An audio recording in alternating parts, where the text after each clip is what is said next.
अगर आप चाहते हैं जवाहरलाल रसीला एंटरटेनमेंट का ऑडियो वीडियो सबसे पहले आप तक पहुंचे तो हमारे चैनल को सब्सक्राइब करें और साथ ही साथ बेल आइकन के बटन को जरूर दबाएं।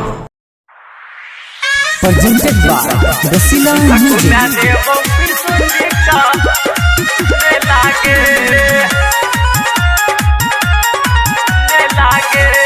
Presented by Rasila music. चरिए तो गेलै भादो महीना,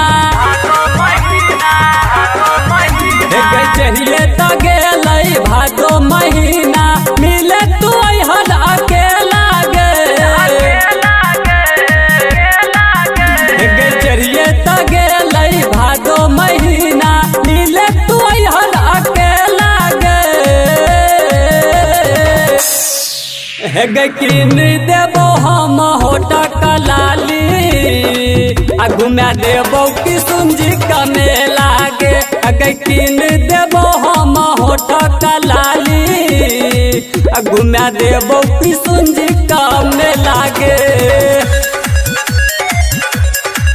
घुमा देबो किशुनजी का मेला गे, का मेला गे।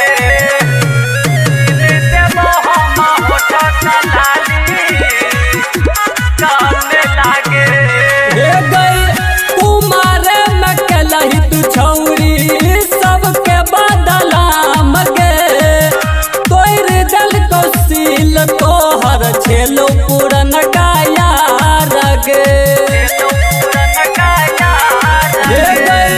कुमारे में केलही तू छौरी सबके बदलाम गे, तोर दल कौशील तोहर छेलो पुरन गाया गे। घूमे के पाली गली रसियारी, मिले तू हर अकेला गे। किन देबो हम होटा कलाली, घुमा देबो किशुनजी का मेला गे। किन देबो हम होटा कलाली, घुमा देबो किशुनजी का मेला गे।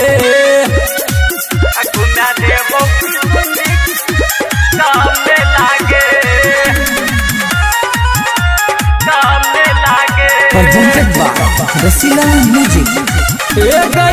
16 वर्ष में तू छौरी भेलही जवान गे, धिया पर सुता कग तोरा केल को खुले आम गे। 16 वर्ष में तू छौरी भेलही जवान गे, धिया पर सुता कग तोरा केल को खुले आम गे। चढ़ के या पाची घूमै छगाची, मिले तू हन अकेला गे। किन देबो हम होठा कलाली, घुमा देबो किशुनजी का मेला गे। किन देबो हम होठा कलाली, घुमा देबो किशुनजी का मेला गे। घुमा देबो किशुनजी का मेला गे, मेला गे।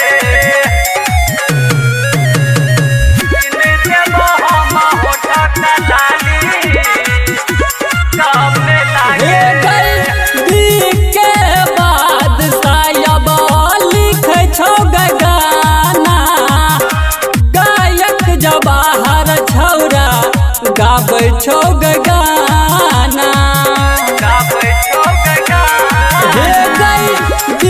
के बाद सायाबाग लिखै छौ गाना, गायक जवाहर छौरा गाबै छौ गाना।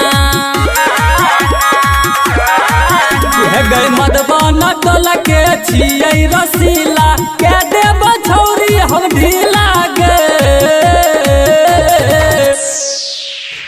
किन देबो हम होठ कलाली, घुमा देबो कि सुंजी कमे लागे अगर किन देबो हम होठ कलाली घुमा देबो कि सुंजी कमे लागे।